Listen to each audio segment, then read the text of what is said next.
Bonjour Sergio Coronado, Bonjour, Pierre Jacquemin. merci d'avoir accepté mon invitation. Sergio, tu es militant écologiste, ancien député des Français de l'étranger, tu es aussi d'origine chilienne, tu connais bien le Chili qui vient de se doter d'un nouveau jeune président, l'un des plus jeunes de la planète, Gabriel Boric, 35 ans, qui est un ancien leader étudiant. C'est une victoire nette puisqu'il gagne à 56% des voix contre 44% pour José Antonio Cast, le candidat d'extrême droite. La participation est aussi en hausse par rapport au premier tour, en hausse de 10 points. Alors pour toi, c'est quoi? C'est la victoire de la gauche ou c'est la mobilisation d'un peuple contre un nostalgique de Pinochet? Je suis en fait pas d'origine chilienne. Je Ah, suis né au Chili et je suis parti avec mes parents après le coup d'État en fait. Et nous sommes partis en Argentine et je suis arrivé dans les années 80. Et j'ai la nationalité chilienne en effet. ok. Donc je suis franco-chilien. Et c'est tout ça à la fois en fait. Ce que tu viens de dire, c'est à la fois le temps d'une mobilisation sociale inédite au Chili depuis octobre ce qu'on a appelé l'estadido social, enfin, l'espèce d'insurrection populaire. C'est aussi la volonté du Chili de changer une génération politique, parce que aux côtés de Boris, une nouvelle génération de responsables politiques et notamment beaucoup de femmes, et puis aussi la volonté, à n'en pas douter, de tourner la page de la que nous l'avons connue jusqu'à maintenant, puisque les partis qui ont construit ce qu'on a appelé la transition ont été écartés du second tour de cette élection présidentielle. Donc c'est tout ça à la fois, c'est une lecture passionnante, c'est une élection historique. D'abord, on est le plus jeune président que le Chili n'ait jamais connu. Il a à peine l'âge légal pour être élu, 35 ans le seuil, je crois, oui, c'est avec une ça. participation. Oui, c'est ça. Avec une participation en hausse, pas simplement par rapport au premier tour de l'élection. Euh, il faut se rappeler qu'au Chili, en fait, il y a une forme de grève civique depuis fort longtemps, enfin, une désaffection d'une grande partie de la population. Les mobilisations électorales sont de faible teneur. Rarement, ça mobilise au-delà de 50%, et notamment l'élection présidentielle ne donne pas lieu à un engouement général. Et donc, c'est le président le mieux élu en fait, que le Chili ait connu. Piñera avait mobilisé fortement lors de son élection la dernière fois. L'électorat de droite était allé massivement voter. Là, on dépasse en effet ces chiffres-là. Et la victoire est claire en fait. Net, ouais. Elle est assez large, stable, et on le note dans les messages de félicitations reçus de Tina, en fait. À la fois l'ensemble des gouvernements ont félicité Gabriel Boric, mais aussi parfois les oppositions de ces mêmes gouvernements, Hmm. saluant la victoire d'un jeune président au parcours militant exemplaire, en fait, du mouvement syndical au Parlement et ensuite à la présidence du Chili. Y compris d'ailleurs par José Antonio Cast, hein, son concurrent d'extrême droite, qui a lui-même avoué, reconnu sa défaite et a dit son respect pour le nouveau président élu. C'est la deuxième victoire, Il y a eu mieux que pas d'entorse, pas de il y a eu mieux contestation que des ça. opposants. Il y a eu mieux que ça. La droite chilienne est dans un état, une partie de cette droite chilienne est dans un état d'affolement.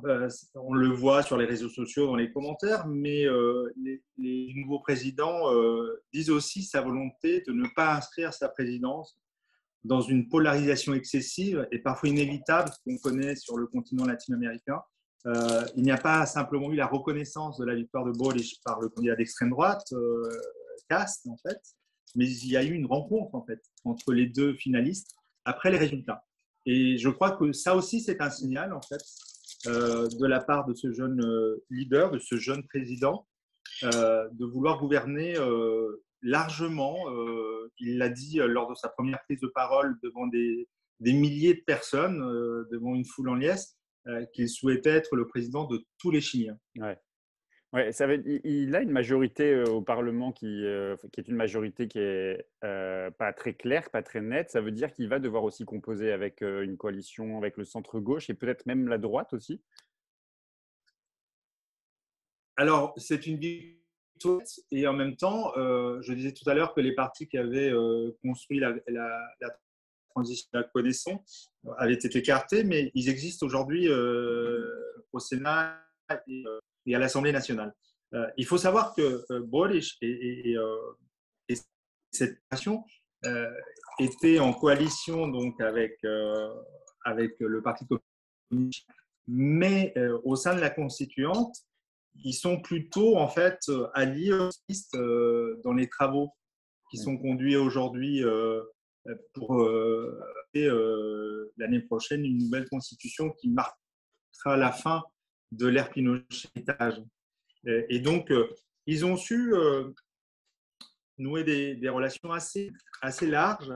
Et d'ailleurs, la construction du second tour, des idées portées par la candidate de la démocratie chrétienne qui était en fait l'isolation entre les socialistes et les démocrates chrétiens, et puis Meo au Minami, dénote aussi cette volonté de rassemblement, en fait, de dépasser la coalition qui était celle de départ à l'origine entre le Parti communiste chilien et Boris, en fait. Tu disais, il l'a dit hier, il veut être le président de tous les Chiliens. Il a aussi ajouté cette phrase, plus de droits sociaux tout en étant fiscalement responsable. Est-ce qu'il ne faut pas voir dans cette phrase finalement le début d'un renoncement? Non, alors, je pense qu'on se raconte pas mal d'histoires et parfois dans les commentaires, je me dis que certains analysent les situations latino-américaines toujours par le petit bout de la lorgnette. C'est un candidat de gauche, d'une gauche responsable au Chili. C'est difficile de gagner dans un pays qui a été façonné, dont l'imaginaire a été forgé pendant des décennies par la dictature, par le néolibéralisme. C'est le laboratoire. Le libéralisme, le Chili, ça commence en 1975 avec l'arrivée des Chicago Boys, c'est formalisé au cours des années 20, c'est la réforme des retraites, c'est aussi la privatisation de l'ensemble des services publics. Donc, c'est un imaginaire qu'il est difficile de concevoir quand on vit en France, en fait, où chaque Chilien a trouvé normal jusqu'à maintenant, en tout cas, où ne peut pas faire autrement de considérer qu'il fallait payer pour l'éducation, pour la santé, pour absolument services publics qui, dans un certain nombre de pays, pas si nombreux que ça sur la planète, permettent d'avoir une vie digne. Donc, non, il inscrit en fait son programme dans un programme de redistribution avec une réforme fiscale, avec des points extrêmement courageux, hein, notamment avec l'air minimum, avec un système de retraite qui va créer sur fonds publics, enfin un système unifié. Une retraite minimale également à 30 000 pesos. En fait, on est quand même dans un des pays les plus inégalitaires d'Amérique Ouais, c'est ce que latine. j'allais dire, oui, c'est un des pays au monde les plus inégalitaires. Ouais. Elles ne sont peut-être pas si radicales, mais elles sont considérables dans la situation politique qui est celle du Chili. Il avance également sur les droits des minorités. Enfin, le Parlement a voté il y a quelques jours l'ouverture du mariage civil aux couples de même sexe. Il a aussi le projet d'avancer sur la question de l'avortement, sur les minorités sexuelles, sur le féminisme, sur les droits des peuples indigènes. Il est en rupture avec ce qu'on a connu au Chili jusqu'à maintenant et une gauche très institutionnelle, en fait. Je crois que c'est ça aussi que dit cette élection. C'est à la fois un changement de génération et puis un Chili qui veut écrire une autre page de son histoire, en fait, qui débarrassé, affranchi de l'héritage de la dictature et de celles et de ceux qui, malgré eux peut-être, souvent, ont pu incarner une forme de continuité dans la transversalité. Le slogan de campagne de Boric était justement vivre mieux. Est-ce que dans le vivre mieux, est-ce que dans cette gauche d'une nouvelle génération, la gauche chilienne justement, le vivre mieux passe nécessairement par une croissance économique? Est-ce que justement il y a une forme d'un autre discours qu'on commence à voir un peu en Europe, en France aussi, y compris d'ailleurs chez certains écologistes qui parlent de décroissance ou qui parlent de société de société responsable, raisonnable. Est-ce que dans le vivre mieux, il y a cette idée qu'il faut vivre mieux en consommant moins, en produisant moins ou en produisant mieux? Est-ce qu'il y a ces débats-là au Chili? Ces débats-là émergent en fait. ils sont moins marginaux et moins critiques. Et néanmoins, on part de loin, en fait. On est dans un des pays extractivistes.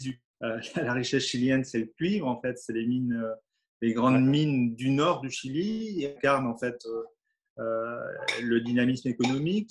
C'était aussi une des grandes batailles de l'Union populaire à l'époque de nationaliser le cuivre. Et donc, sortir de cette culture-là extractiviste, ça ne se fait pas du jour au lendemain. Et d'ailleurs, la première vague des expériences de gauche, que ce soit en Bolivie, au Venezuela ou en Équateur, ne l'ont pas fait. Au Brésil non plus, et en Argentine non plus. Donc, je lisais hier sur les réseaux sociaux les commentaires.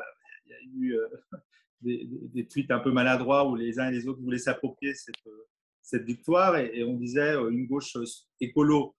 On est encore loin du compte en fait, mais Ouais. ça commence et notamment dans les propositions mises en place et avancées par Boris.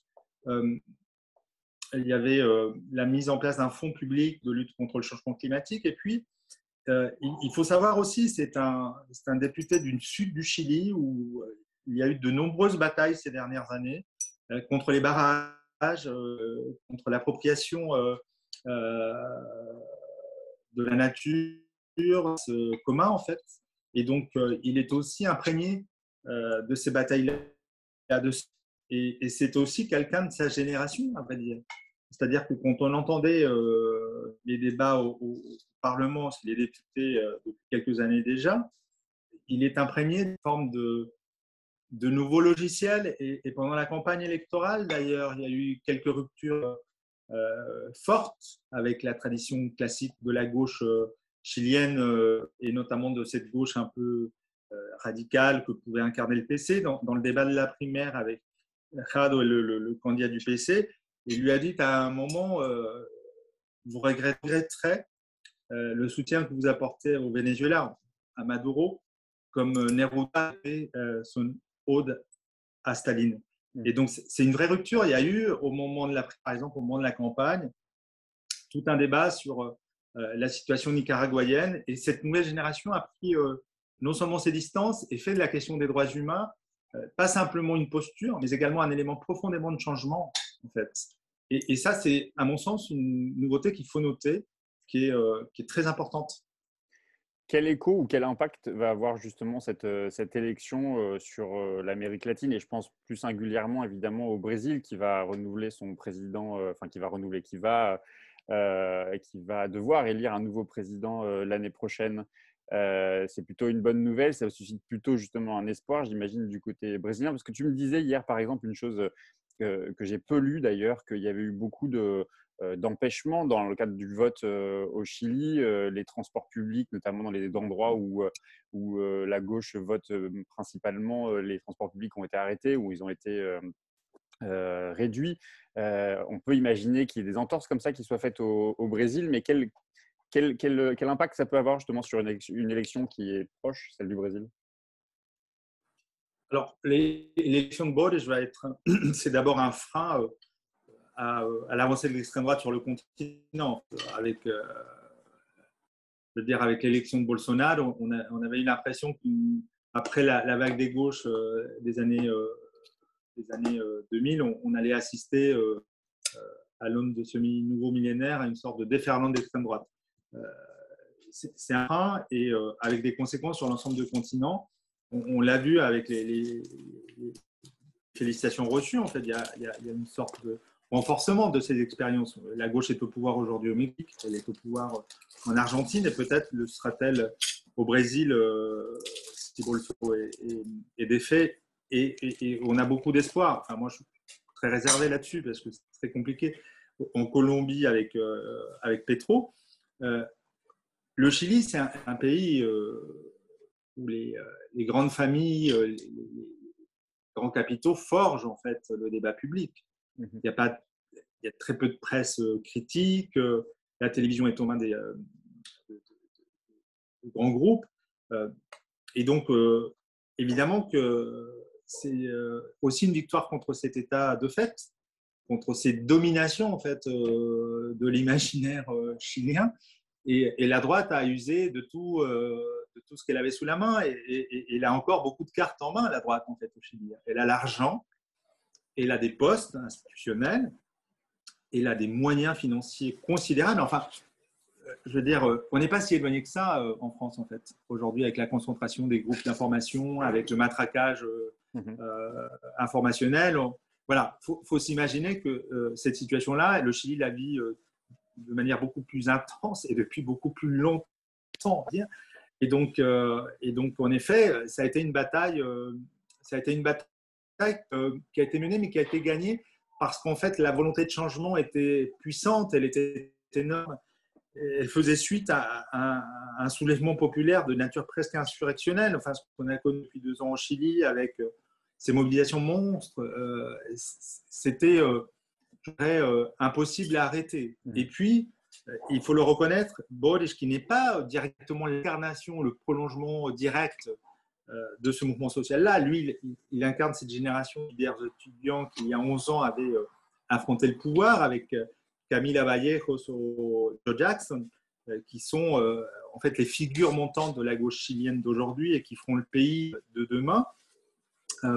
Il a su épouser, en fait, avec beaucoup de talent, beaucoup de modestie, cet élan-là, cette volonté de changement, une volonté de changement finalement à contextualiser, c'est-à-dire que la victoire de Cast signifiait pour le pays un très grand trouble, pas simplement le retour du pinochétisme, mais également ça voulait dire que la politique se mettait à affronter la volonté populaire, que le jeu électoral marquait une rupture totale avec ce que le Chili venait de vivre depuis 2 ans. C'est une rupture ou c'est une continuité, Boric, par rapport au quinquennat, au mandat qui a été celui de Michel Bachelet? Ah, c'est une rupture. C'est une rupture dans l'histoire chilienne. C'est pas une rupture. C'est une rupture politique au sens où, je le disais tout à l'heure, les partis qui ont forgé ou qui ont construit, qui ont accompagné la transition ont été écartés. Mais c'est pas une rupture au sens où il y aurait une sorte d'affrontement entre ces forces politiques-là. Elles vont travailler ensemble. De fait, il aura besoin de ces forces-là pour gouverner. Il ne gouvernera pas seul. Il en a d'abord pas les moyens, mais j'ai pas l'impression, c'est le sentiment qu'il a donné pendant toute la campagne, qu'il en ait eu la volonté. D'accord. Michel Bachelet a fait le déplacement au Chili. Michel Bachelet a appelé à voter ouvertement pour Gabriel Boric. Moi, j'ai été, lors de la seconde victoire à l'élection présidentielle au Chili, en fait. À l'époque, j'étais député des Français de l'étranger. Et j'avais été invité par Michel Bachelet. J'avais retrouvé Ángel Parra au QG de campagne. Et j'avais assisté un peu médusé. On avait été dîner avec mon frère à l'époque. Après, à une sorte de fête de quartier, quoi. C'était bon enfant, mais il n'y avait pas de comme ça de multitude. Contrairement à ce qu'on a vu hier. Alors, Michelle Bachelet était une femme respectée au Chili. Elle était aimée par les gens. Et en même temps, elle ne suscitait pas l'enthousiasme qu'on a vu se déployer hier, absolument dans tout le pays. Je disais, en regardant les résultats, en échangeant avec mes parents, c'est que même dans la ville où je suis né, tout au sud du Chili, à Osorno, qui est une ville extrêmement conservatrice, même là, Boric a gagné. Enfin, il y a quelque chose qui vient de se passer. Et donc, c'est vrai qu'il est dans des conditions assez optimales, à vrai dire, pour entamer son mandat, parce qu'il assumera la charge présidentielle au mois de mars, normalement. Le plus jeune élu, une votation extrêmement importante, une victoire sans contestation, et puis une victoire dans l'ensemble des grands centres urbains, en fait. Donc, c'est pas si mal, en fait, comme démarrage. Alors, j'ai une dernière question pour toi, Sergio. Les Chiliens et la gauche ont participé de la défaite de l'extrême droite au Chili, celle des héritiers de Pinochet. Et la gauche française, elle fait quoi contre les nostalgiques de Pétain? Elle est à la hauteur? Moi, je me suis toujours gardé d'instrumentaliser la situation latino-américaine dans le débat franco-français. Et pour autant, c'est vrai que quand on voit ce qui se passe au Chili, on se dit qu'en fait, on pâtit à la fois d'un leadership sans ambition, d'un sectarisme non, d'une incapacité finalement à véritablement mobiliser les couches populaires et la jeunesse. C'est ça qui a permis la victoire nette de Boric aussi. En fait. C'est une augmentation considérable de la votation, du vote en fait. il est allé chercher celles et ceux qui s'étaient éloignés depuis fort longtemps de l'exercice électoral. Et il a pu ainsi triompher de l'extrême droite. Et puis, il a construit un imaginaire en rupture, sans compromission.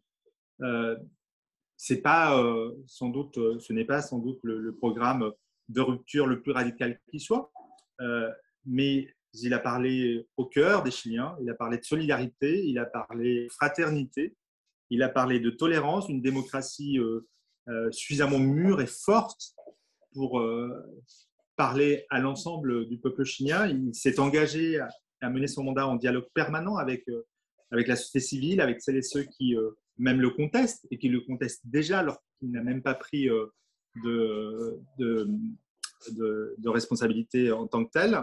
C'est mon papa qui est juste derrière. Voilà. Et donc voilà.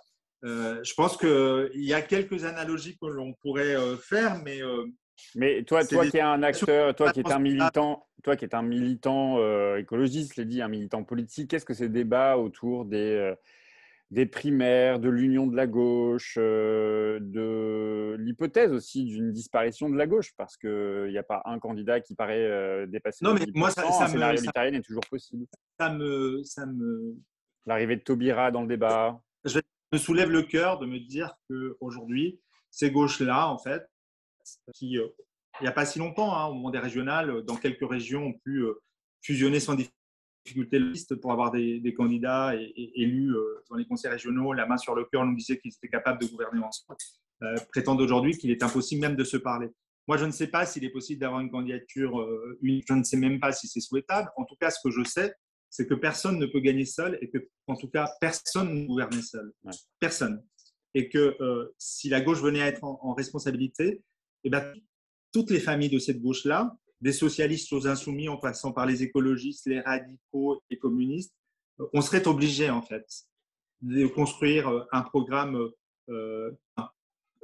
élaboré collectivement, de préférence, mais un programme commun. Ce qui me surprend dans cette affaire, la logique présidentialiste monarchique de la Ve République écrase définitivement tout et la gauche a totalement, finalement, renoncé à être elle-même face à cette élection. Elle a totalement intégré le jeu monarchique de la présidentielle. Elle croit même à cette fumisterie très gaulienne de rencontre entre un homme providentiel ou une femme providentielle et le peuple.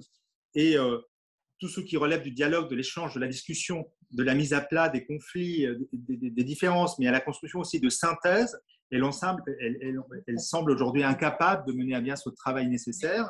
Et moi, je me dis en effet qu'il y a une forme d'irresponsabilité à considérer au fond que la présidentielle, elle règle tout. Moi, je me dis qu'en fait, 10 grandes mesures pourraient être facilement discutables. Il y a des nuances, il y a des différences, il y a même de très grandes différences. Je ne les nie pas. J'ai été parlementaire dans une majorité où j'ai peu voté, notamment, par exemple, les budgets. Mais je me dis que c'est encore possible et qu'ensuite, le Parlement, l'Assemblée, en fait, elle peut vivre, elle peut débattre, elle peut trancher, en fait. L'idée que l'élection présidentielle doit tout régler pendant 5 ans, elle me dépasse et je crois qu'il y a un renoncement de la gauche face à la logique implacable de la Ve République. Eh bien, merci Sergio de nous avoir parlé du Chili, surtout ce matin. Merci à toi. Bonne journée. Salut.